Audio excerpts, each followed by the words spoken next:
Evening. Hi. Hi, Simon. How you doing? Yeah, good. Thanks. And you?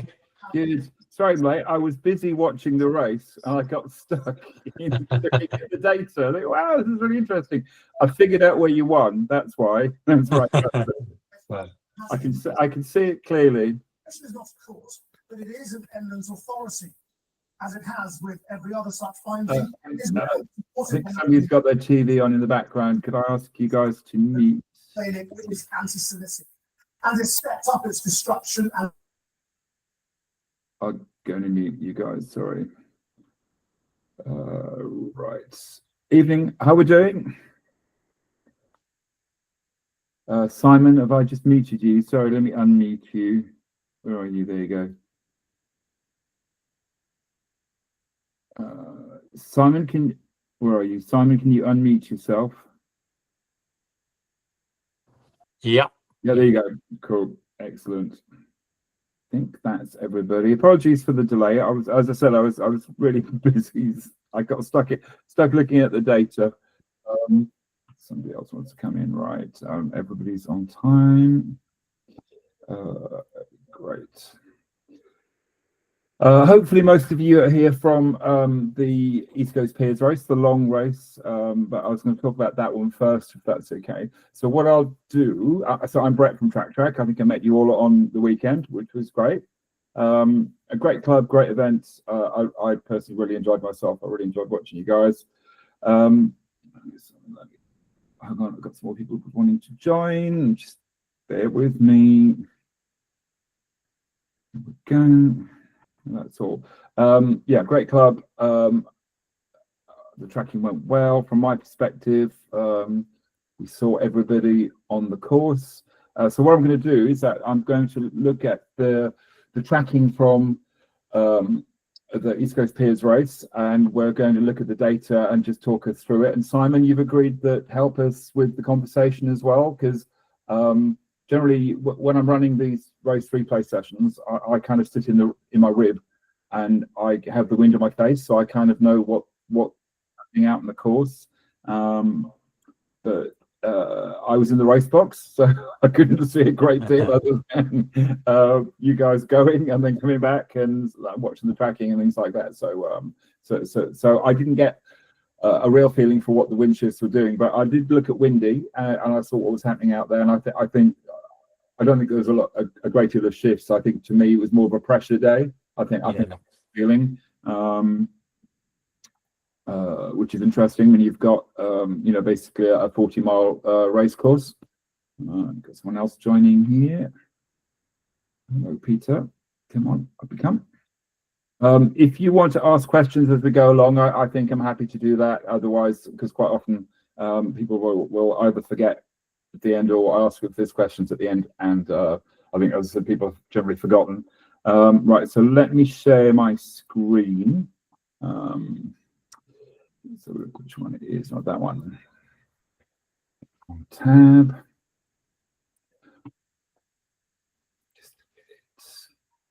It's the one I prepared earlier, I hope. Right, show my screen anyway. So that should be, no, that's Colne Point. There we go. Just a minute. See it. Obviously, this is as slick as it gets, right? Here we go. East Coast Piers. That's what I want to see. See that one. Let me just share the other one. So I did. That should be East Coast Piers. Right, here we go. So let me just rewind to the start. That helps. So this is the entire course. You should be seeing that. I've got a distance for you at the end, which was just open everybody so we can see it all here. So we started at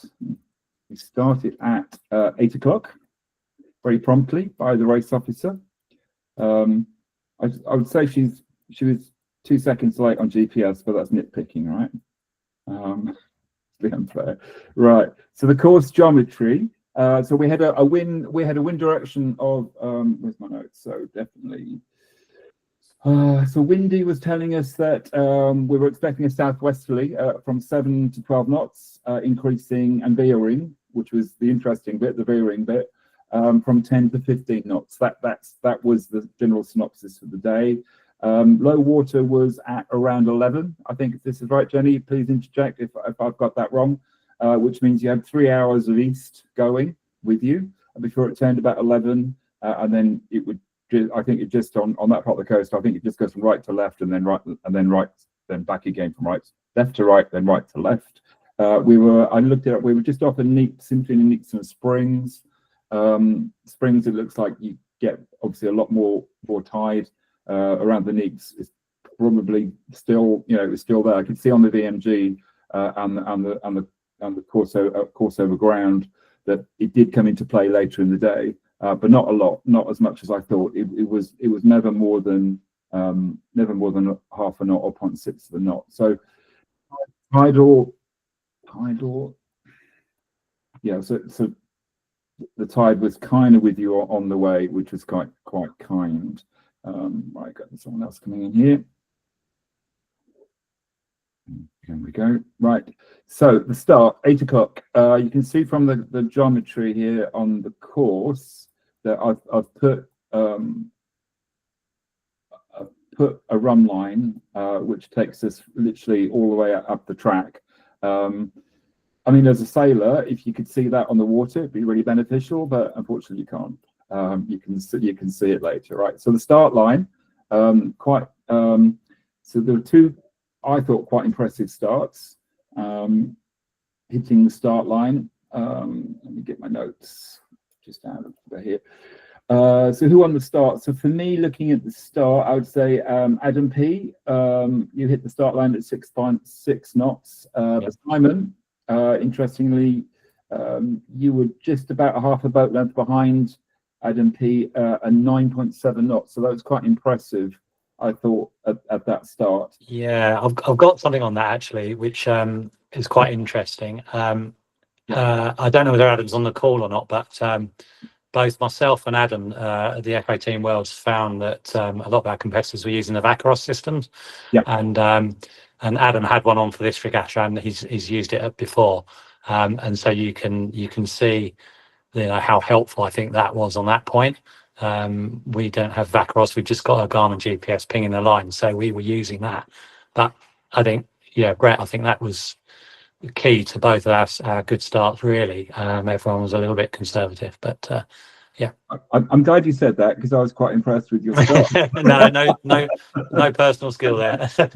No, I mean that was good actually. I mean, if I'm nitpicking, I would say that you're 7 seconds after go, right? And in the world I generally live in, 7 seconds you're kind of dead, right? If you hit it, but there's no one around you. 7 knots, 9 knots on the start. That's that was pretty good. I would just say for those guys at the back of the fleet, you were 259 meters off the line at go. I mean, 259 meters. That I think, even at 9 knots, that's still 30 seconds, and you're given 250. You're given 260 meters to those guys in front already. I know it's a long race, right? I get that, but it's a long way back. Somebody else was coming in. Sorry, can't let you in. Sorry, somebody coming in. I think I've got you in. Yeah. Yeah, so it's a long way back. I know you're being conservative, but in boats that go as fast as you guys go, 250 meters is worth having, right? How did you find the Vacaros system, Simon? Were you pinged the line at the start? No, Brett, sorry, I haven't got Vacaros, but I know Adam has. I've just got the Garmin GPS and I pinged it on my watch, so it's not as accurate as a Vacaros, but it's still a very handy guide. And I must admit, I think out of all the races I've done using it, this one was the most useful because I wanted midline-ish start. So that would have been difficult to judge without a proper transit, which we couldn't get. So which you got, right? You got your midline start, you hit it at 9 knots. And you were 7 seconds off go. Nitpicking, right? But we're looking at the data. Yeah. You know, your Garmin watch. I mean, is that something that the rest of you guys are using?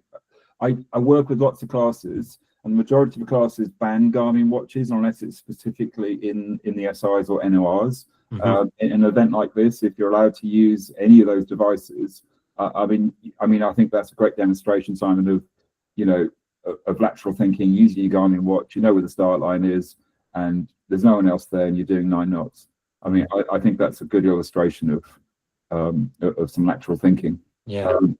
As your class, you're allowed to use Garmin's? And Yeah, we are now. The rules were changed, F18s, I believe, last year. So for this season only, I think we've been able to use them. So any communication device of the lot. So yeah. I mean, that's pretty amazing. Yeah. So I'm not looking at the screen because I'm using this other screen over there to see what's happening. So it's the side of my head, unfortunately. I really like that. I really like the thinking. If you guys here that were 200 meters off the start line, I mean, maybe ask Simon how he uses his Garmin watch to ping the line. I mean, I wouldn't advocate buying a back cross at £1,000, but it's up to you. It's like the data you get off back cross is pretty good, but it's really hard to share it. I like their Race Sense. The Race Sense kit is pretty good as well, but again, I mean, that's a subscription, the £600 subscription, and then a subscribe per each event that you use it. But I mean, I like what they're doing. I really like what they're doing. Right, so off we go. Let me play and play it here. So let's have a look. So the last guys, you're getting over the line. So you're minute. Yeah, you've given a minute 20 already to Simon at the front. I'm sure you're quite grateful for that, Simon. Yeah, I need all the help you get. Okay. Thanks, guys. What was really interesting to me is this guy up here who's 12, Jack Kindle. He's the guy that jibed off. Yeah. I was really interested to see how that was going to play out, because my thought process was probably stronger tide further out, and from where I was in the race box, actually it looked like more pressure further out. That's kind of what I thought. But yeah, definitely on that. Yeah, I saw Jack go actually, and I think he sails that estuary quite a lot, so I think he knew what was going to go on there, and we erred on that caution later on. But yeah, he did some big games very early on in the race, didn't he? It looked, yeah. So we'll see how that plays out in a minute. But the rest, you know, the local guys. I mean, you know, you sail here quite a bit. So is that a normal move to make off the start line? You know, that port hand jibe. No, it's not, Jenny. Okay, thanks for that. So I thought he was looking pretty good, and I was quite excited to see him do that. And then he gets his reward afterwards, because his top speed, you know, he suddenly he's hitting 10 knots there, right? So he's hit 10 knots. He's the fastest along. I mean, he sailed further, but he's hitting 10 knots out there. He's gone out of the pressure. He's jibed straight into it, and off he's gone. So I thought that was a really good move. I really like that. So I guess you guys are, I think from the tracking, what I can see is that you guys are slowing down and then you jibe. So that's pressure, right? You're running out of pressure. Yeah, definitely. I think it's just, when we got close to Stone, we were definitely losing pressure, so we wanted to go across and get out there, and also losing depth, so we wanted a bit more tide. Yeah. So Jenny, I think you caused that. You're the first to jibe on that one, Jenny, and you were in the lead at that time. It's on the tracking. It's put you back into 6th, but then you're in, you know, you can see where the run line is. You know, I think it's a pressure game here. It looks like you're slightly lifting, if that's a thing, on or going deeper rather there, Simon. That's you there, I think. You there? Yeah. Yeah, it's difficult to remember certain parts of the race, but I think that part was we were just trying to stay in the main channel and keep an eye out on the winds coming, because the wind was effectively coming from behind, so it's quite difficult for us to judge which side it was going to pay from. So we were sort of covering the middle, really. Yeah. What I can see is, as I said, you guys are slowly running out of steam, so you're putting in a jibe to get back in the pressure. So I think it's a pressure game. There's no shifts per se on this. It's and I guess from the the coast and the land and the buildings, it's all causing it to be a bit confusing there. But yeah, all of you are kind of in the same part of the river. Um, I think that's quite an easy thing. So Simon, where are you here? So for me, Simon, you're still holding it pretty well there. You're still leading from the front, but you're definitely being caught slowly by the pack. I think. Yeah. Yeah. Yeah, we definitely felt that we were, to be fair, in that part of the race, we were looking behind us more than we were looking in front, because we're just trying to stay in front of whatever's coming through. So yeah, definitely being caught though. Yeah. And it was quite interesting though, who was tacking first on the pressure. I think was then getting a lift. I think, Jenny, that's why you got in front or that other jibe, because I think you guys are spotting that pressure gain and then jibing on it, which was quite impressive, I thought. So at this point, obviously the river, you have to go left here, I guess, looking down, because you can't go to right, otherwise you'll hit Peter Island. Yeah. You're still maintaining your lead quite well there, Simon. Is that speed, or are you just hitting the pressure correctly? I think, I mean, we do have good pace. We were much more interested in the other two F18s than, to be honest, anyone else. Adam and Nick at that stage, because they're our main rivals, and we're trying to stay in front of them, because downwind in the light were pretty good. So I just didn't want to get too much separation one side or the other from them. So that's what the game was there. Yeah. I think you're doing quite well of keeping yourself in the front. I think what I can see from your speed and that tacking in the pressure, I think that's what you're doing well. You're hitting the pressure, and when it's right, you're driving at the right time. And we'll look at the data in a minute, in a moment, and we can see that. So we're coming up to the first gate at Bradwell. So we're half an hour, 40 minutes into the race. And you're still in front, right? You haven't been caught by the bigger guys yet. Well, I think to be fair to the bigger guys, short jibing in the estuary, they manoeuvre a little bit slower than us and we keep our momentum going quite well. So I think at that point the boats are all pretty even in speed. Okay, I think you'll see later on the 20 stretch their legs, but certainly in this part, I think it wasn't really anything about potential boat speed. It was just making sure you're in the right phase all the time. Yeah, you're certainly putting in a lot of jibes. You see, you're not losing a lot of speed with that, which is quite interesting. I'm also looking at some of these guys up here, like 7 and 9, how far you're going on these jibes, because I mean this is, as you can see from the course geometry, it's you're going east, right? That's where you're going. And you've got to clear that Bradwell mark. So who's 9? I don't want to pick on him. Ben Harris. Ben, are you here? 10. I think you can see from the tracking there that you may have lost a bit of speed there, right? So let me just stop that there, and I just have a look at what the data looks like on that first. Let me just rewind it a bit here as I've been looking at it.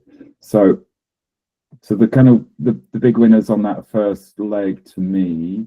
So we had 229. I said when we started so at Bradwell.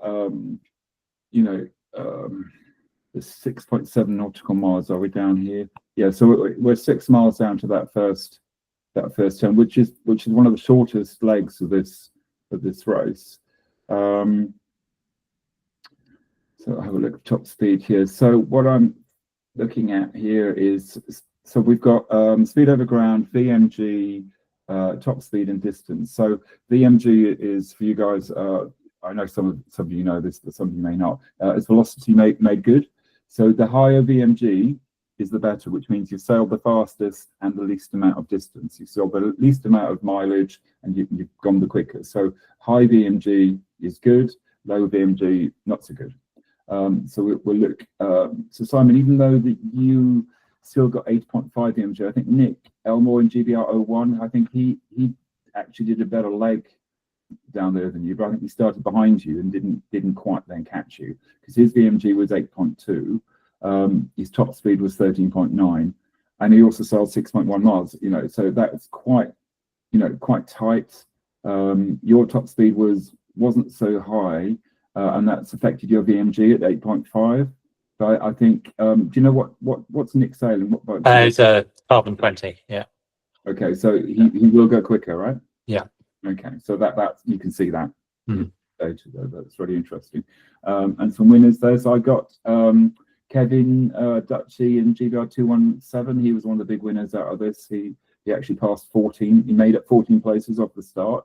So well done, Kevin, on that one. In a 20 boat length, in a 20 fleet race, making up 14 places is pretty good going, I think. What boat's Kevin got, Simon? So he's got the carbon 20 FCS, the foiling one. Okay. So right. I'm guessing early on. I don't know. I didn't see much of him until he whizzed past me. But Right. I'm guessing he was dragging the foils around and not foiling for the first part. But maybe he's coming back at it quite good. Maybe he's foiling the last half of that leg. I don't know. But that's what I would say probably happened. But I have to ask Kevin. Yeah. Yeah, no, I mean that's interesting. You can see that. So he's definitely got the fastest legs in the fleet. Is that what we're saying? Yeah. And we can see that, right? Because he's made that 14, and his top speed was, 15.2 next to Gordon, 15.8. So that was, you can see that those cats are now beginning to work. They've got some space there. So the next leg, a bit more tactical. This one. Definitely a bit of a split in the fleet. We've got a decision making, I think, going to happen soon. You're either going to go left or right. And what was the process? What was the thought process here, Simon, about going left or right? I think initially, because I've done this race several times, and I think right generally is the right way to go. But I do know, looking at the charts, it's a lot shallower outright if you end up going too high. And I was just trying to stay in the tide more than anything else there. So I was sort of erring on the side of left of the middle a bit. So, but I think initially you can see they gained massively on us being on the right hand side. So absolutely. So Jenny, I can see you're here. So what was your thought process about going right? Sorry, so a couple of things. The tidal flow is actually slightly stronger on that side, but the main channel does stretch quite a long way across. So the guys who went left initially, at least, didn't lose any tidal advantage. Once you get over towards the Mersey shore, then you do. The other piece of it was really the whole pack kind of went off, and it's not really in our interest to be in a jibing duel with the rest of the fleet, because we're a tornado. We're slightly different to some of the others, so our laying is slightly different. And the other thing we were just mindful of is the wind was due to clock south. Yeah. And what we didn't want to do was go right over the other side and then find it's clock south and it's very hot or too hot coming in. So we thought we'd stay there. We didn't have a lot of boats around us. We were getting clear air. As Simon says, often going right, you get a little bit more pressure because it's in the southwesterlies, it's coming off the sea. And once we got out there and thought this was looking good, we stuck with it.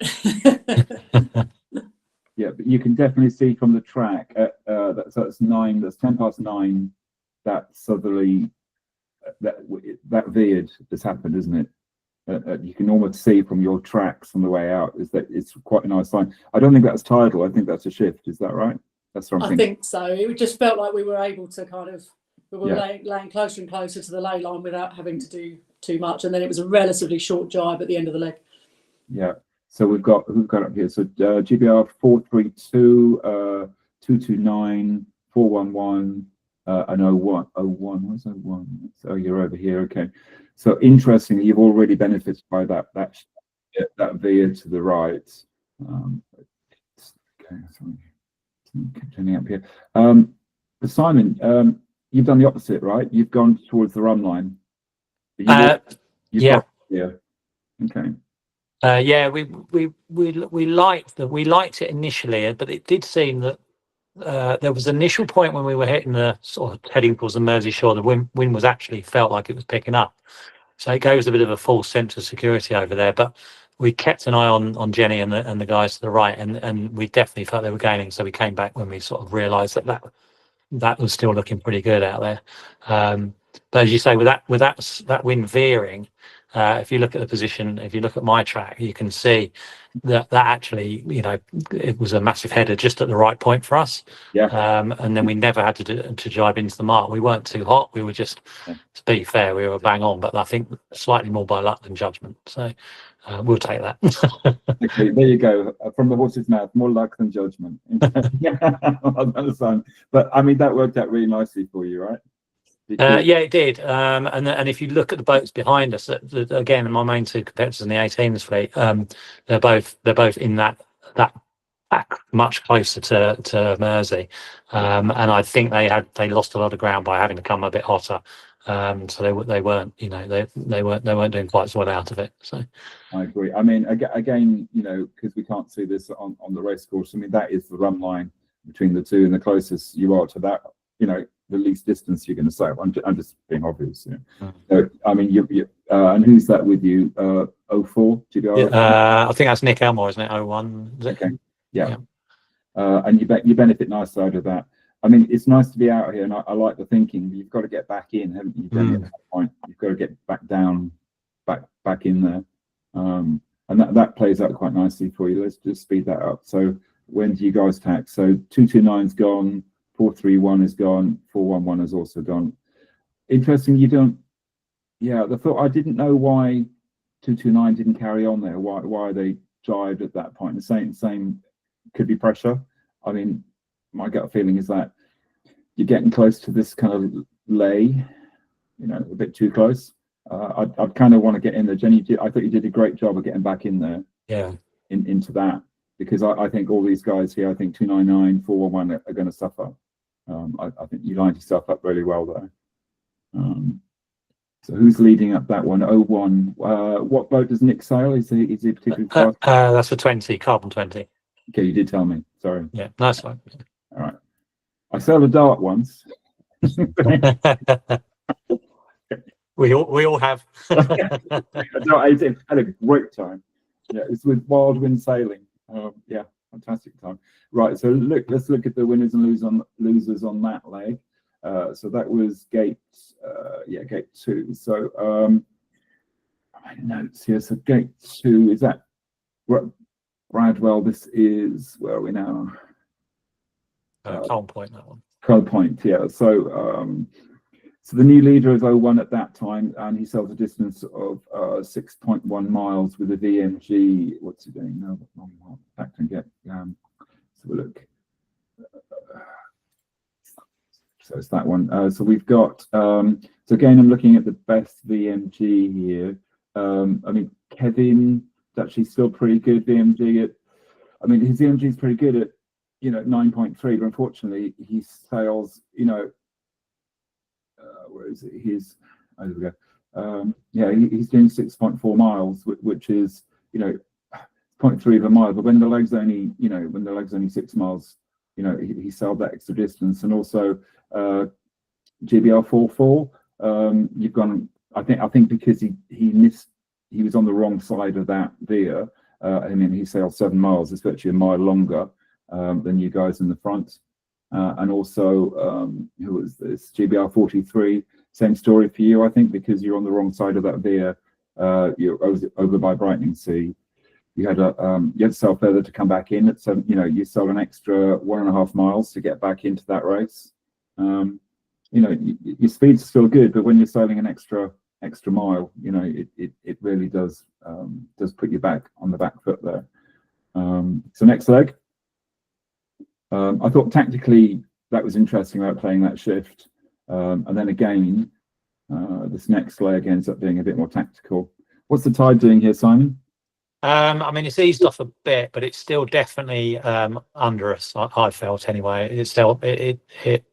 It felt just don't drive inshore, just keep going. The wind it felt a little stronger out to sea as well, so we just stayed with it. And I think most of the fleet did actually. Yeah. And we're still. Are we? How much is that wind veered? It looks like we're still sailing sort of downwind, so it's not quite south, is it, at the moment? No, it's still a bit of west in it, I think. Yeah. Otherwise, you'd be closer into that shoreline, I think. Yeah. Okay. And are you guys able to see everyone at this point? Kites are quite colourful, aren't they? Yeah, we've got a good idea at that point where everyone is. Yeah. The one thing that we noted there is that actually you can see Kevin Dutch coming through quite quickly at that point. So I think the pressure had increased, which enabled him to foil properly. So we were definitely seeing him come through. So yeah, that was working for him at that point. Yeah. What's his cell number there, Simon? 217, I think, is it? So it's the furthest out to sea in front. Okay, right. 217. Yeah. Yeah. 17, 18 knots. Yeah. He's doing 2 knots more than you. Yeah. But still sailing further though, right? Yeah. I'm guessing he's holding it up to stay on the foils. Yeah. Yeah. Yeah. But that's working in your favour, right? Because he's got to sail further. Oh, okay. That's a fast leg there. Can Yeah, you can see him. He gains hugely on this part. Yeah. Yeah. Yeah. That's working out really well for him, isn't it? There, I think. Yeah. Look at that. Were you not tempted to drive on top of him and give him a laugh? Off his foils. I've seen how he sails. I'd keep well away from him. Do it. Sorry, Kev. Sorry, Dave. Do a sail GP on him. All right. So you both tack it. You are trying to cover him there, right? So you do tack at the same time to get. Yeah, but I think we were just conscious we were running out a little bit of wind at that point. Wanted to just get out to sea again and get around the gate soon at close as. Yeah. So looking at that data, I think we're going to know who was the fastest on that next gate then. Yeah, so Nick in 01. Nick in 01 is VMG. Actually, so no, Kevin Dutchy, sorry, in 217. So his VMG was considerably faster than anyone else, so almost a knot. So he was 9.7. Nearest was VMG wise was Mark Sewell in 04. Yeah. Well, that sounds about right, I guess. I mean 9.7. I mean he's a 9.6. So Tony Stokes has done remarkably well here in GBR 90. He's made up 7 places. Pretty good going. Still a big third of the fleet you've passed with a top speed of 14 knots. Pretty good going there. Again, your VMG is 9.6. I mean that's pretty spectacular in these conditions, I think. So I imagine, you know, as you rightly say, so Kevin's foiling, so he's 9.7. Simon, where are you? So you're still, your top speed is still 12, it's still respectable, but your speed up ground is 8.3. What you've done really well though, and you do this consistently well, you've sailed 4.9 miles versus the foiling 5.3. So I mean, they've done nearly half a mile more than you. Right? Yeah. And also Gordon here in 004, he sailed 4.6 miles. Not helped him really. He's gained a place, but he's sailing a lot of a lot of distance there. Again, Daniel, I know you're here. 201, you sailed 4-5 miles. Christopher, GBR 2220, you've also sailed 5 miles versus, we're only talking, we're talking small distances, but when the racing's this tight, Simon, you've got down there 4.9 miles really. So that's 0.1 of a mile. It's where you're eating out a bit of a lead. Yeah. And I think what we'll see at the end as well is that because you've managed to stay in touch with these, with these faster cats, is putting you in quite a commanding position there. Mm. All right. Okay. Yeah. Yeah. Next leg. Okay. So what's next? So the wind looks like it's holding on that southerly. Is that right there, Simon? Yeah, definitely. But we started to feel much more pressure the further we went out to sea on that front as well. And I've got a sneaky suspicion that the tide was starting to go inshore, or certainly starting to ease off big time inshore, but still was running out to sea. And so I think you can see the fleet there. No one wants to go inshore, so it was definitely the place to be was where we're all heading. pressure and tide. Jenny, you're still holding in the top. You're sixth there, but you're still holding into them. What was your thinking as a local? Same as Simon said, really. But it felt the pressure was slightly stronger out. Definitely, in theory, at least more tide. I have no issue with the NACRA 20s catching me up and overtaking me. They can crack on. That's fine. Apart from anything else, they can show me where the gate is. And yeah, a lot of it is just as Simon said. So we were keeping an eye on what kind of Simon was doing up ahead, particularly looking for any wind shifts that he might pick up. Or anything different there, but also there were Simon may come onto this as well, but there were a couple of F18s that started to come up a little bit more on the inshore of us, and it's always hard to understand or know exactly why, but a couple of them did very well out of that. So I'm sure Simon was looking over his shoulder. I certainly was. Yeah, definitely, Jenny. I think you can see on this bet I've come inshore to cover that off as well, and yeah, you can't. There's certain guys you can't give an inch to, you know. Yeah. Yeah, I mean, Jenny, you did hold on to that longest. You were the last to drive out or drive back. You're coming in what starboard there, I think. And Simon, you were the first to jibe. Yeah, I mean, looking at the jibing angles, I mean, you're very similar, right? You can't, other than the foiling 217, who's now doing his own thing, right? He's decided now he wants to race. He's gone, which is great. But you guys are covering each other quite tightly, aren't you? And you can see the piers quite clearly, so you know where you're going, right? Yeah, definitely. I mean, you've always got to stay relative. You can't bang one tack right offshore in this race. It's notoriously harsh if you go too far off the run line. So you've got to have that in the back of your mind, not to get too far away from it. Mm-hmm. Yeah, Kevin's now decided that he definitely wants to race, isn't he? Whatever he's put his T-files on or something. Okay. So you guys are jibing each other. So somebody who's that 524 going in quite close there. Yeah, that's Adam. He kept punching in there. I think he felt he was gaining, but we weren't 100% sure. But yeah. You're still holding with this pack, aren't you? Yeah. And these are faster boats, I assume, Simon. Is that right? Yeah. Okay. Yeah. And I think when we look at the data again, I think again you're being quite consistent with what you're look here. So again, let's look at the data here. So this leg was slightly longer. Longest, so the shortest was 7.4. The shortest, the longest was 8. So that's 0.6 of a mile difference, or 0.83. So Jack in 229, he's an 8.3. So let's look at the MG. So best MG, because he's going so bloody quick, right, is 217. Unsurprisingly, because now he's decided to race. VMG of 10.6 knots, which is pretty spectacular. Top speed of 18.3, and this time he's actually sailing less distance as well. So that's playing into his hands, right? Yeah, that's the boat. He's got the foiling boat, and he's got it up in its conditions. And I think the breeze had just picked up enough for that to really come into its own. And then he can consistently foil, and then he's going to be faster and higher. So.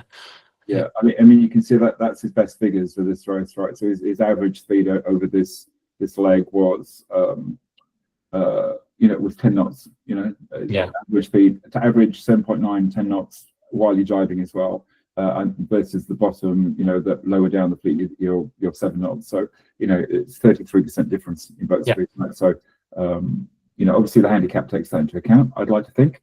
Yeah. That's where. So other winners and losers on this leg. So we've got because we're so tight. There's not a lot of big gains. G-Bar 90. You're getting 3 places on this one. Lower down as well. So you're getting a bit tight. So Daniel, you do well on this leg as well. Daniel Meyer, you pick up 3 places. So look at your VMG here. So VMG 8.9 is respectable. Top speed 14.9. Your speed overground is 12. So the top VNG is 6. So who's after that then? So 9.8 Gordon in GBR 044. Simon, so you're still doing quite well there, right? 8.5 was respectable. Tony 9.6. Actually, I'll delete that, Simon. That's probably not your best leg, that one. Sorry. I've just spotted that. Yeah. So you're almost dropping the ball at that point, and you've lost 2 places in the water, but it's not a problem. But I'll just say that why is your VMG that? So is it your distance 7.8? 7.8. So you're not sailing that much further. It must be it's just down to your boat speed, right? So Potentially. Yeah. So your top speed is 13, but your average is 8. But everyone's averaging 8. Okay, but it's not a great leg for you, that one. Yeah. Okay. Well, we'll move on from that then. We'll move on. Moving swiftly on to when the race. We're still in a tactical mode here. GBR 01. Who's that? Nick Elmore. He's chasing down the foiling cat of Kevin, isn't he? He's doing a really good job of catching him here. In fact, all of you, who's that? 44 coming in hot. And 14, yeah, so actually 14. So Kevin here is coming in at 14 knots versus the foiler who's down at 11. So there's definitely a lot of pressure happening around that. And I think you'll find the sea foil 20s are quite even with the foiling 20 at that point in terms of power weight ratio and drag. So I think that's depending on the pressure, and there's obviously a few tacking going on there. Then I think Nick's doing a better job than Kevin just in that phase looking at it. I'd agree with that. Yeah. And also this distance that you're going. I mean, I'd probably say if you're left of the run line, I would stay left. I can see some of you guys going to the right of the run line. All you're doing is sailing further, potentially. It's a tricky choice because you've got a big lump of land next to it. But what we were going for there was that we still thought there was a touch of a tide against you when you went out to sea, so we were sort of hugging that a little bit more. But I think from this point here, it was pretty neutral. So not quite sure what 44 did there. Did a 360 of some sort. Interesting. Is that who is that? Gordon, are you on the call? Maybe not. Okay, it'd be interesting to know what happened there. Okay. Definitely losing time doing whatever was happening there. So again, what was your thought process about going that far in? We still felt the gains were actually coming from more inshore, and if you picked up a nice breeze, you could go quite a long way in on port tack, and then just a little hitch on starboard, and then same again each time. And very initially in that leg, we felt that was very much the right way to go inshore. But that I think would have been more tide than anything else. So. Okay, so as the tide turned inshore, is that what? Yeah, we think the tide had turned inshore, and it was still ebbing a little bit out to sea, but certainly it was just starting to do that switch around, and I think that was key for the sort of that half-hour play. Yeah, we're 11:30 now, so the tide was at its bottom at 11, so I guess it now will be ebbing outside and probably beginning to flood inside. Yeah, we just got that little feeling that it was that way round. So yeah. And then this is part 2 of the race for me. Yeah, the race suddenly changes slightly here. It becomes a different day for you guys, I think. Yeah. I mean, that's just from pretty much there on in. It's a drag race, isn't it? Jenny, you're happier now, are you? Not so much jibing. Yeah, well, we struggle a bit against the F-18s. Tacking up, upwind generally, but tacking upwind. But once we were able to crack off just a fraction, once we went through Colne Point, as Simon said, it was a drag race. And actually, you'll see this happens every year, but the temptation seeing Bramble Power Station there is to aim at it, and actually you need to aim slightly to the right, otherwise you end up too far to the left, which we'll see when we come around. So we just slightly cracked off a bit and fetched slightly rather than a tight beat, and that at least gave us a bit of pace underneath the F18s. I mean, not enough, but that was our rationale for taking a slightly lower line than some of the other fleet.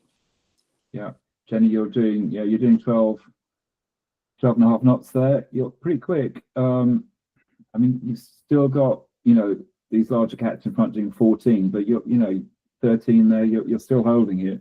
You're still faster than the other guys around you. Are you doing anything else? Are you doing anything else for your traveller or anything different? No, literally just not sailing in high mode, just a fraction off. I mean, the F18s are on paper supposed to be slower than us.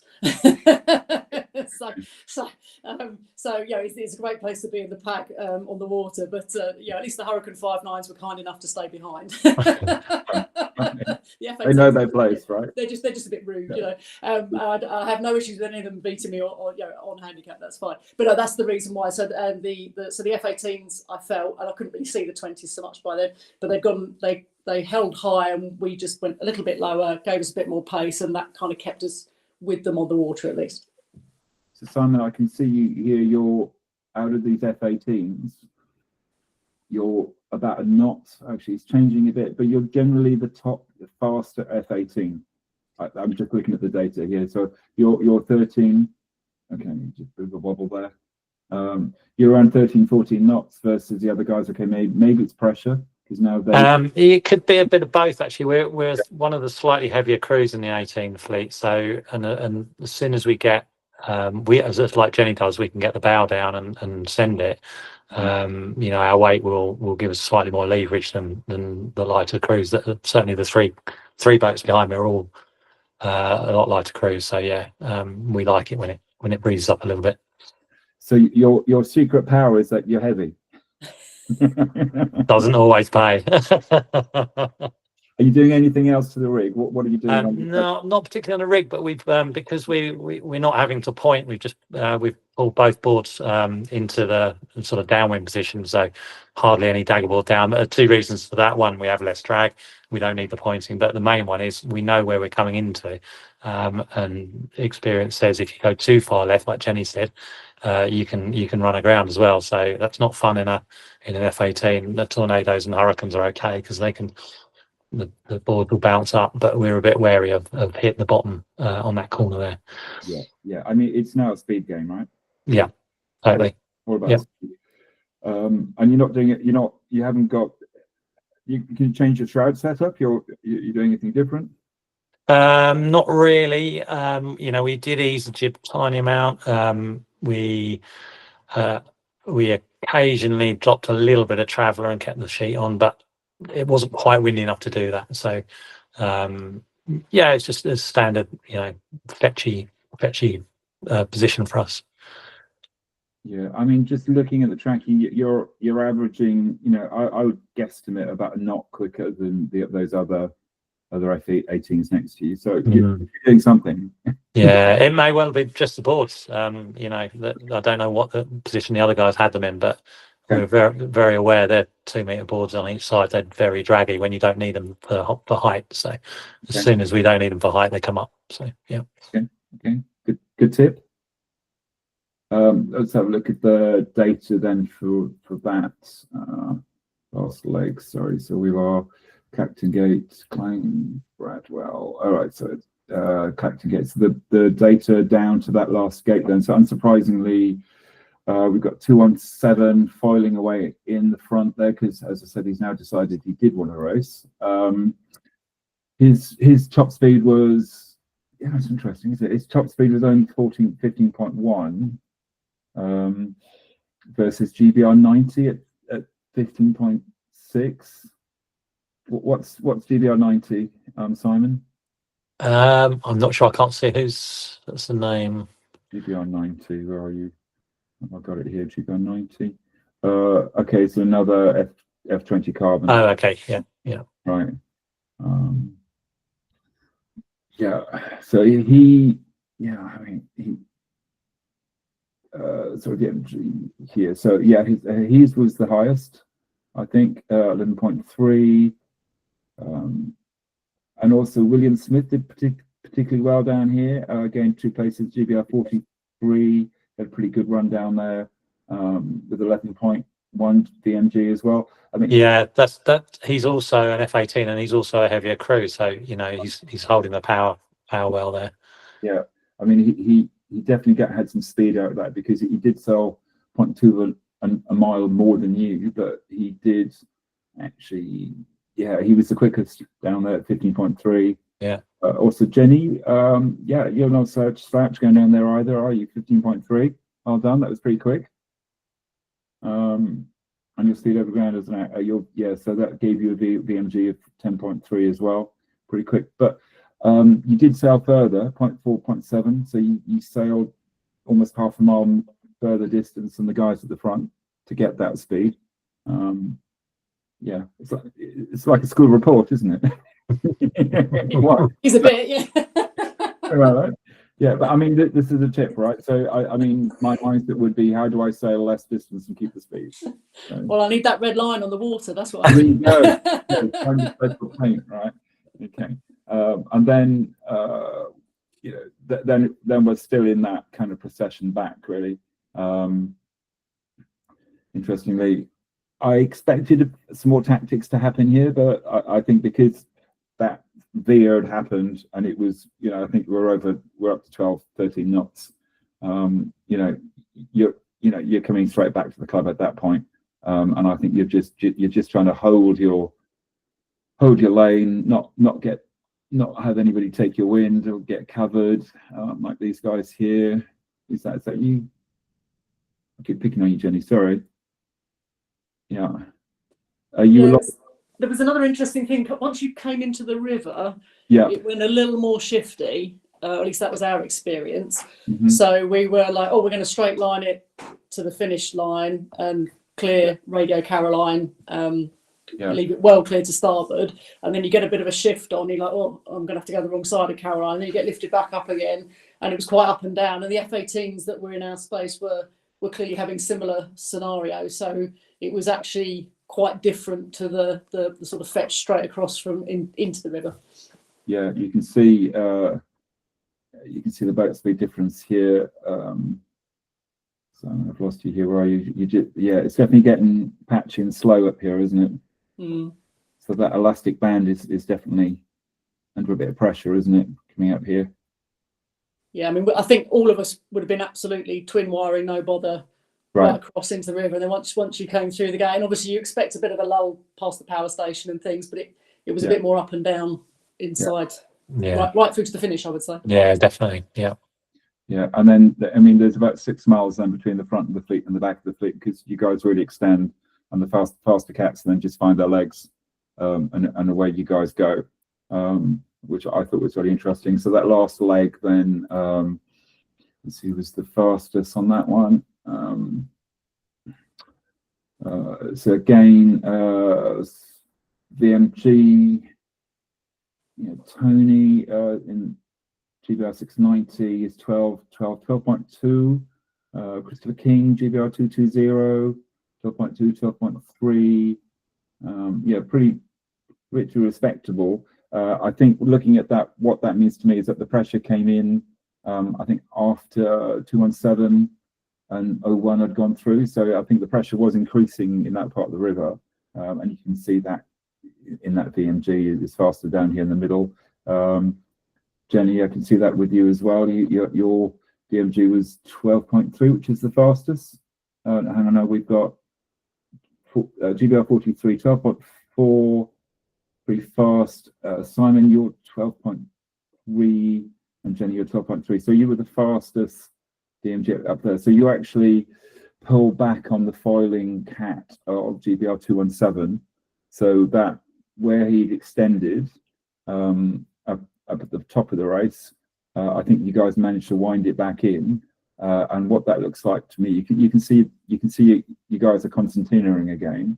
I think we've gone light in the river, and just about here at about half 12, I think we've got some pressure coming back in, which pushes you a bit faster down the line, which kind of helped you guys, right? Helped you slower cats. Yeah, definitely. I don't know for Kevin, but that softer stuff, and Simon is much more expert on this than I am, but I imagine that would have taken away some of the advantage of having the foils. I'm guessing that softer stuff. Yeah, I'm sure it would have done. Yeah. Okay, and then let's have a look at this last leg. Yeah, so definitely the higher VMG.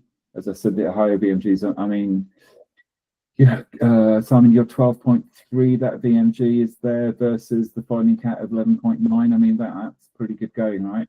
Yeah, I'll take that all day long. I think you will. Yeah, I mean, you've got the same distance, but your top speed is 16.9, so you're virtually a knot faster up that last leg, right? And not an entire knot faster.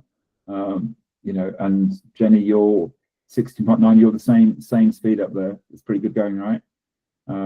Yeah, I did just see a comment from someone, I can't remember who, saying that they spoke to Kevin and he didn't foil all the way back, which would make sense if his VMG's down, whereas because he'd be dragging his foils through. So yeah, and I think on handicap you'd already done the damage, and I think Kevin's chance to get ahead probably was then foiled, excuse the pun. Yeah, by that last leg. I think that's kind of, if he could have maintained that speed back on that last run, the results may have been slightly different. But that, I mean, that was pretty, that was pretty interesting. Yeah. Okay. So position one. Okay, and that is the race. I think for me, Simon, I think while you're here is that I think, let me just quickly rewind. I think you've done the damage by here, right? So yeah, definitely, absolutely. there. Yeah. So getting across the Colne Point, in that position, it was mine to throw away from there. I would say, it can always change coming back to Bradwell. We didn't have one of those years, but we have in the past where everything changes at Bradwell on the way back. But I didn't have that feeling that it was going to be like that with the wind forecast and the pressure we got building all day. So, but yeah, definitely the start and the first quarter of the race out to Colne Point, I'd say was I think where we held it. So yeah, I think sometimes, I mean, looking at these races, I like to see where the race was won, and to me, you won it in two places. You got to the line at 9.8 knots, got a clear start. There was no one else around you, and clearly your Garmin watch is working really well. It's paid for itself. A clear start, and then the fact that I think this move here, because I was intrigued about the split, and Jenny, you going far right, and Simon, I think you coming back into the run line here. I think to me that's where you win this race. You make that decision not to stay out, and I can see you're fighting really hard to get back down here, and then you've got a lot of luck, all of you guys there, that's helped you. So luck's not the wrong word. The skill to get in that pressure, it's what I'm saying. I'm like, and you've held it, and I think that's where you got that. That's where you've won the race. And I think, as you rightly say, it's yours to lose after that. Yeah. But what you do really well is that you hold your position all the way up, past the first pier and then the second pier. I mean, you're still in touch, right? Yeah, definitely. I'm still, to be within sight of the lead 20 at the turn is always a good feeling in an 18. We're at least 10% slower, aren't we? Or something. I can't remember what exactly, but on handicap, if we can see them, we're generally beating them. Absolutely. And this is when the faster boats begin to extend. You're still in touch. I'm just rewinding out, playing it back here. This is where you could have lost it, because it's just a boat speed race. After that, but the boat speed race then slows down in your favor, and you guys here in the middle of the crowd, you get pressure around here that you can maintain your boat speed, where the fleet then begins to concertina. I think just the fact that you guys can hold your boat speed really well, puts you back on the podium. I think that's my view of looking at the data. And of course, the one boat that didn't make it back, he's still up here. Sorry about that. anyway, yeah, I really enjoyed it. I thought it was a great event. I thought it was just amazing watching you guys race at a 50-mile race course. You know, it's not something you do every day, and I was really impressed with it all. Any questions, guys? So Simon, what's your top tip other than the Garmin watch? Well, I mean, the Piers race, being in the fact that it's so such an early start, and generally we're starting in light winds, you're never out of the race, and you know you can always come back through. You know, it's generally a downwind start, so the pressure should be coming in from behind. So, you know, if you work your way, you know, using the pressure from behind, you can easily catch up with the leaders. We did it last year. We were actually over the line at the start last year, and two FA teams where we had to go back.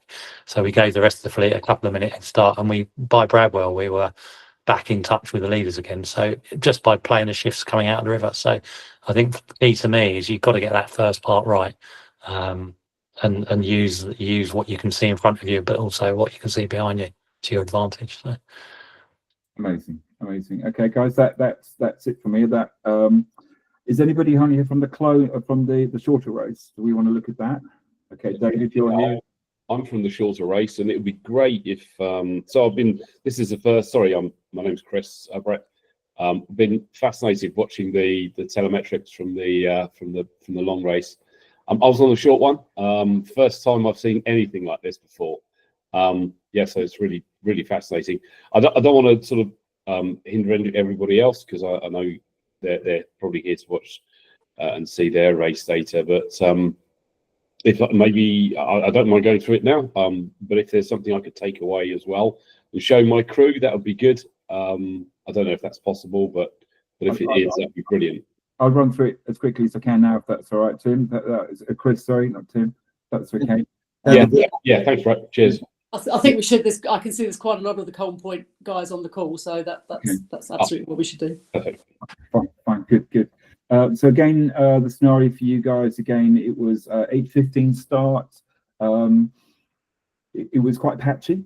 I think you guys, if you saw what happened to the race in front, you know, I'd be thinking about maybe going out on the tide. Let's see what happens here, though. So right at the start, we've got a mixture of boats as well, and so I wrote this off here for this, and it's my own fault that I never thought about putting cats and monohulls in the same race. I don't know why I didn't, but it's going to be my Christmas project to make sure I can put cats and monohulls in the same I could have put them in a separate race, but then we wouldn't have had the leaderboard. So at this start, okay, so this is pretty good going. At the start here, so 0-0. Where are we? Let me stop here. That's 0-0. Okay, so this time a bit tighter at the start, but I'd say we're still a few boat lengths off. So who's winning the start here? All right. Here we go. So we have got. Let's go here. Right. So so.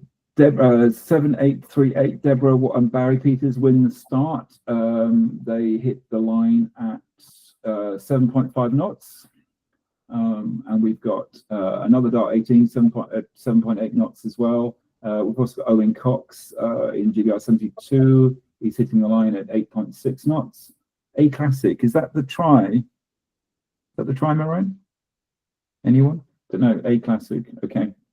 That's pretty impressive. I think that's the A class, I think, rather Yeah, than that's the wetter. that was the wetter, the trimaran. Oh, okay. Sorry. Right. This is different. Okay, got it. Pretty good going. James Oakley, and it's not Marcus Oakley. I've got the surname wrong. I know that. Pretty good at 8.8 knots. Musto Skiffs are doing quite well here. 9.1 knots, hitting the start line. All of those guys are having pretty good starts. Pretty quickly. Just seeing that again. And I thought the pin was favoured, and I think most of you guys thought the pin was favoured as well, because you're fighting for it. And off we go here. So what I noticed was it was quite patchy here. So we had the Nacra, got some pressure. Yeah, no wonder, Simon. I'll catch you again. Simon's.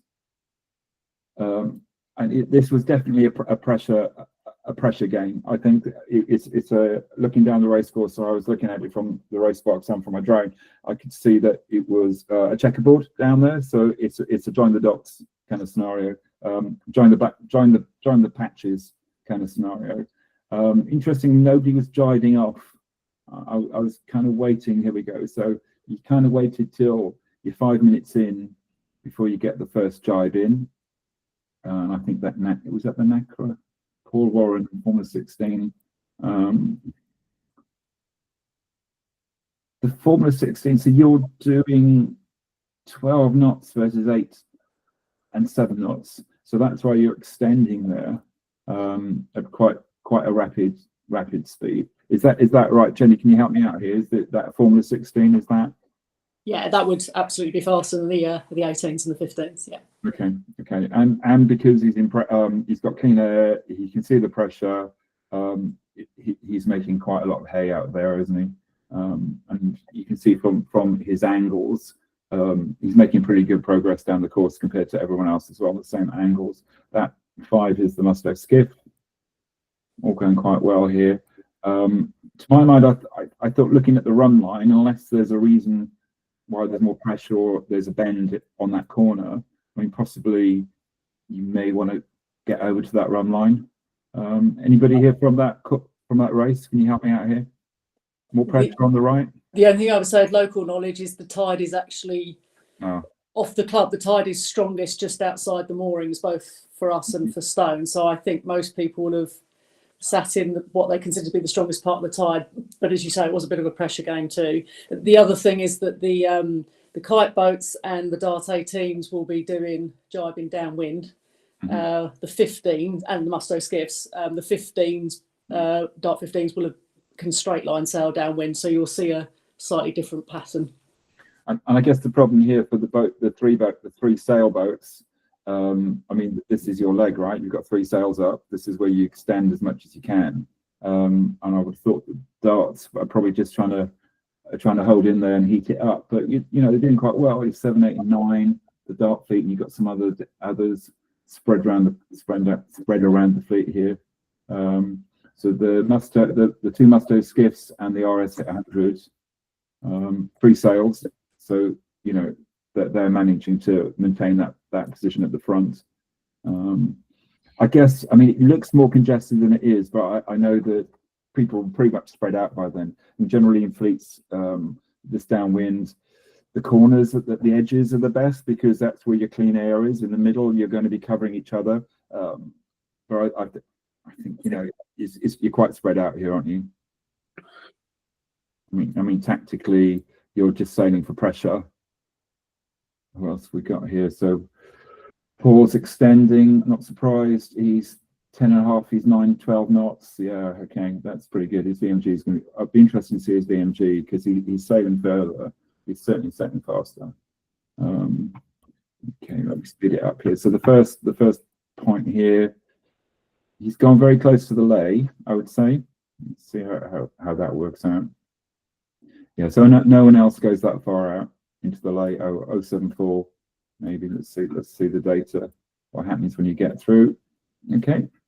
Okay, so that first leg is 1 Bradwell Gate. Okay, so VMG 7.4 from GBR 801, which we thought. So he sailed the furthest. He sailed 7 miles. He's 7.9 as well. Okay, so he's done a mile more than most of the rest of the fleet, 1.5 miles more than the rest of the fleet. But because his VMG, his top speed is touching, you know, it's 13.5, it's giving him a pretty strong VMG on that. I think interestingly, if he could have not sailed so far and kept that speed, I think he probably would have pulled that even further. As I said, his top speed was 10.5. So his speed over ground was average of 10.5. Top speed was 13. Who else did quite well on this was the NACRA, 5.4. The Musto skiffs, both of them very similarly matched. Must match racing each other at the VMG 6.1. Interestingly, David Annan, oh, he's the RS600, isn't he? Sorry, yeah, a higher top speed, but similar VMG. Really interesting. Anybody else down here with pretty good VMG? Okay. Okay, right. Let's see what happens next. So we're heading. So interesting for you guys. So we're at what time is it now? We're at 9:30. So we're an hour into the race, and I think that wind has now veered because none of you're kind of now pointing at the next gate for this. So I think that breeze is now filled in, and it's quite a strong southerly. So I don't know. I'm assuming you guys are holding your kites quite well on this leg. Tim, was it Christopher? Sorry, Christopher, were you holding your kite on this leg now? Still? Most of us didn't have kites. Ah, because you're darts. Okay, right. That'll be the reason then. Okay. So again, Paul and the skiffs, because they're three sailing. They're holding their position there at the front of the fleet. I think it's a day that's favouring them. Any boat that's got three sails, they manage to pull away and use all that sail area to their advantage. Who's this out here going quite high? Who's that? 6. Oh, right, that's the Nacra. Okay.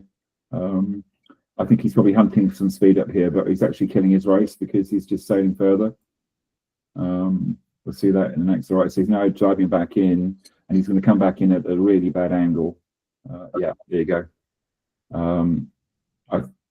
That's kind of his race over there, really, unfortunately. Okay. Yeah, a bit unfair, but you can't hide with the tracking, right? We can see you. We can see what you've done. All right. Okay. All right. Let's see who the winners and losers are on that leg. Next gate here. So unsurprisingly, Paul Warren's still in front here. So BMG, looking quickly down, it says 8.5. So Paul Tanner's done a particularly good job here. His VMG is 8.5 as well. Even though his top speed is only 11 versus Paul Warren's 13.2, you can see the distance sailed. As I was talking about earlier, I mean, the further you sail, you're sailing yourself off the race course. I mean, 5.4 miles versus 6.3, he sailed a mile less. Even with that top speed of Paul Warren's at 13.2, a mile further is still quite something. Winners and losers down here. Christopher Warren, Christopher Wag, I think in, what's that, cell number 10693, he made up 10 places, quite spectacular. BMG for 6.3. You did that by sailing less distance, 5.2, which is probably one of the lowest on that. So you kept your boat speed going at 8.6 knots, but you only sailed 5.2 nautical miles. Gave you a really good VMG of 6.3, and your prize was that in fact you passed 10 boats. Christopher, is that you? Yeah, that was us. Next year we'll have a spinnaker. What boat did you sail, Christopher? Hobie 16. Okay, so you should carry a kite, right? Well, yeah. So it's got deep hulls. It wasn't a day for us really. We could have done with just. I mean, we ticked along quite well. We could do with another 5 knots and we'd get cracking. But yeah, but they all say that, right? Yeah. Same story, right? So yeah, we're bringing a kite next year. Yeah, but you did really well by sailing less. So interestingly, okay, so you sailed less even without a kite. Okay, so that was a particularly good leg for you. Yeah, we sailed on the run line, but we did notice that a lot of the fleet were going sailing deeper than us. Right. And I'd love to know why, because yeah, it's obviously local knowledge. Yeah, is anybody here that sailed deep? David, where did you sail? Where are you, David? We sailed quite a long way to the right. We're talking about On the way down. We're both really on the way down. This whole leg down to on the leg down to Colne Point. We were sort of hoping that the wind would shift a little bit and take us straight to the point. It nearly did, but we had to do a rather sort of wobbly jibe, few jibes to get back onto the line. Yeah. I would So- also like to highlight that I could not see the point. We didn't really know where we were sailing. I was like, yeah, it's just over there somewhere. Keep going. Yeah, yeah. They're big. Those marks are pretty big, right? They're about 18 feet high. Those orange marks. Yeah. No? Yeah, I mean, I think the biggest performance gain for us for next time is to take some binoculars. Yeah. Yeah. Hindsight, right? So Peter, you sailed. Let me have a look at that leg down to 2. Yeah. So you sailed. Yeah. So you sailed 6. You didn't sail the furthest. You didn't sail the least. And your top speed is pretty good, 10 knots. So with that sort of speed, Peter, you know, if you could, you know, if you sailed less, it's obvious, right? If you just could have not sailed that distance, it would have put you much further up there, especially with that top speed. Yeah. I mean, you can sort of see here, you know, where we kind of clocked. Oh, there's the mark. We need to get over there. Yeah. So yeah, that's just, you know, is what it is. Yeah. So coming back in again, like the Piers race, we're into a bit of a boat speed phase now. I think the tactics have changed, so it's just keep your boat flat and go as fast as you can. And I think that kind of plays into the Musto skiffs as well, because they can sail flat and fast, and you might see that with some of these. Yeah, let's do that, so you can see. Yeah, he's doing okay. He's doing 6-7 knots. Owen Cox consistently fast in 11 knots. Gary Piper and Unicorn, you're sailing, yeah, top 9 knots. Right, so at the front of the fleet now, you can see Paul Warren. He was slowing down there. He was doing 5 knots at that point. So you can see these higher speeds at this point of the race are from out here. So again, you know, that elastic band is pulling, and you guys are beginning to change back in. Now, interestingly, there must be some sort of shift going on, because that's, I think, one of the first or second times we've seen people tacking back in the river. So it's 10:43. I think we've got tide at that point. We're still fighting tide around the corner. Right. Only a little bit, but everyone was trying to keep right inside. Okay. Or out of the main channel anyway. Yeah. You can certainly see it by the fact that Paul Warren and Port Hannah, you're down in 6-7 knots, where we got some 9 and 10 knots still out here before you've come into the river. That, I think, also is a lot of us, when the sort of pattern, people started going too far right. I noticed and made a note for next year when Jenny said, look at the power station and aim to the right of it. We were looking at the power station and aiming to the left of it. And there was an orange rib off the black sort of marks on the beach, which could have been a buoy. And the lead boats were going towards it and everyone else followed. So I think that's why you also had a sudden curve into the gate at the end there. Okay. Maybe that's one for the race committee then, maybe to remind them, you know, for the orange boys not to sit in front of the gate. Well, it wasn't in a gate, it was round the corner, but it was an eye line thing and it was orange. Yeah. So I've been told in the past, because when I turn up with I've got a VCI rib with a big I've got a 15-foot carbon pole with a big TracTrac blue flag off the back of it. I like to sit at the finish line. I get complaint that people think I'm the finish boy. I said, well, it could be worse. I could have an orange flag and I could sit at the pin. I don't know. Would that be worse? I don't know. Right. So definitely there is some decision making going on here. So we've got people going on the right-hand side of the river. Jenny, what's your thought on that? It's basically, as Barry said, it's all about the tide. So the main channel, the strongest tide, follows the track that you can see of the river there. So you have to pay your money and take your choice. So you either come into the bay like the guys who've gone left have, or going the far shore equally gets you out of the tide. The consideration over that side, once you get past sort of Caroline, is the Thurslit spit and not bumping over that. And I imagine, because the wind here still looks quite different to when we came in the river, clearly, because we straight lined it. So maybe there's and Barry or the others will comment, but maybe there were some shifts and things to contend with as well. We were doing really well on that far side. Yeah, I would go there. up Well, this until now, if On the we right. do a 360, we sort of hit the bottom and then hit the bottom again. Certainly, there's something happened in the breeze, pressure behind. I think if anything, it's probably gone slightly left, because look at 4695 here, making that in one go, where 1063's it's had to make this tack, and these tacking angles are pretty bad. Yeah, pretty awkward to look at them, and the rest of the fleet here coming in with this new pressure. So I think the middle of the pack here lost out really badly. Because of this pressure change. I mean, still 2037 looks like they haven't attacked, and these guys still haven't tagged. I think they're still coming with this pressure.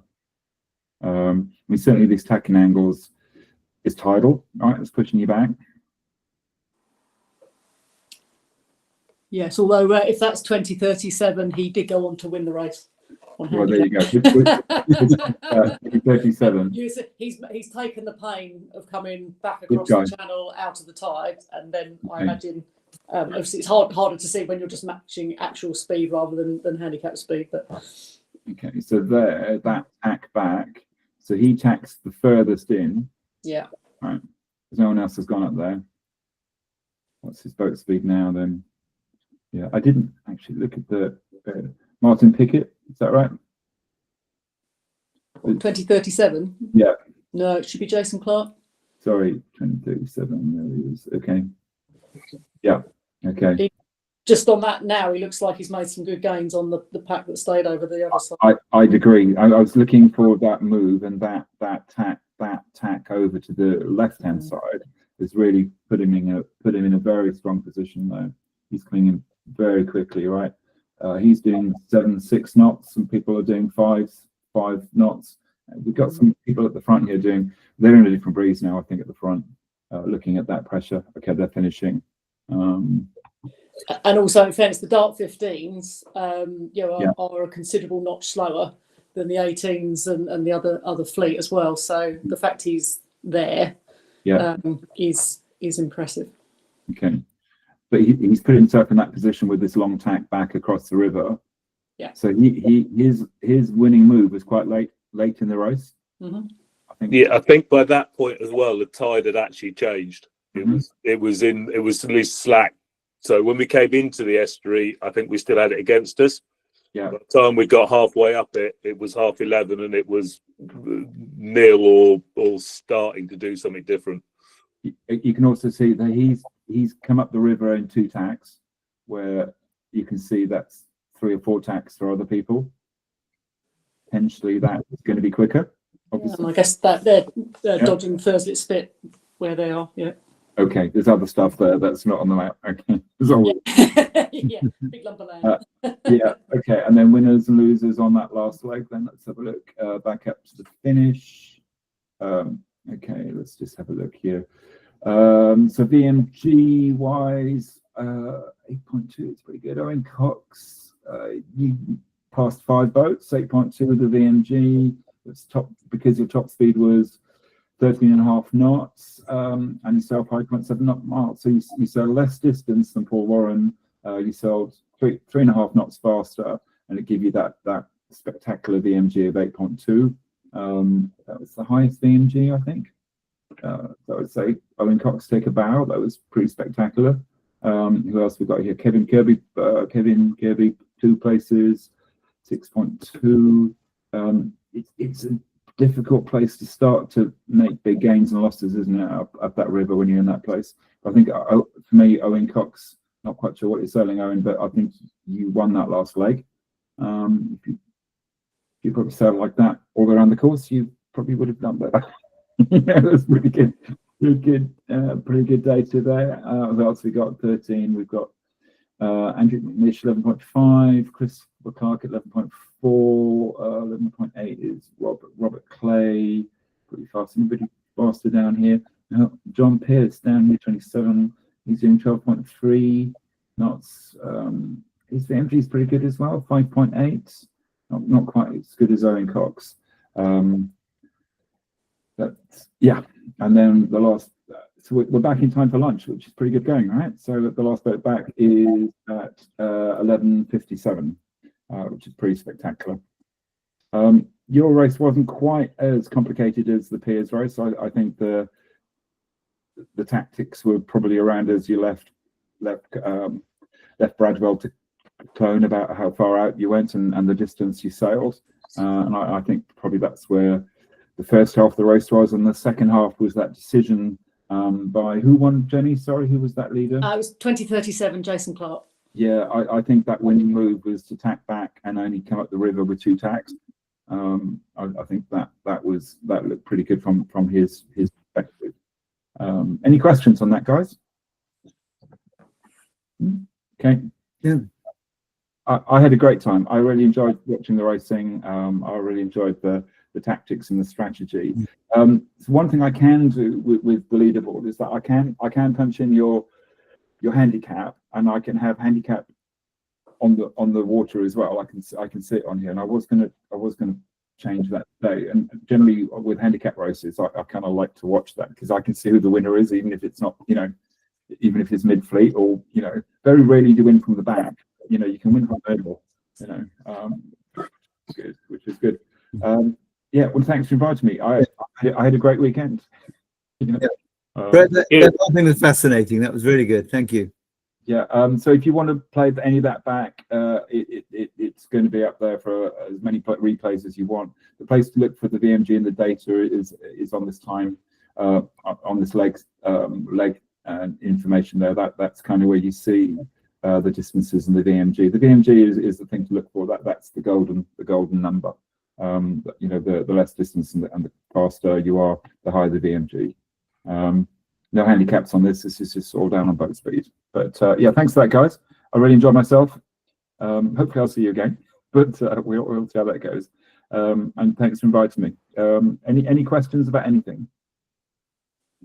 No, we're all good. No. Just a big thank you on behalf of everyone on the call, Brett. I think we've all found it absolutely fascinating. Yeah. Thank you. Really good. Thank you. Brilliant. Thank you very much. Thank you. Yeah. See you again. Bye now. Bye, Brett. Take care. Bye. Thank you. Bye.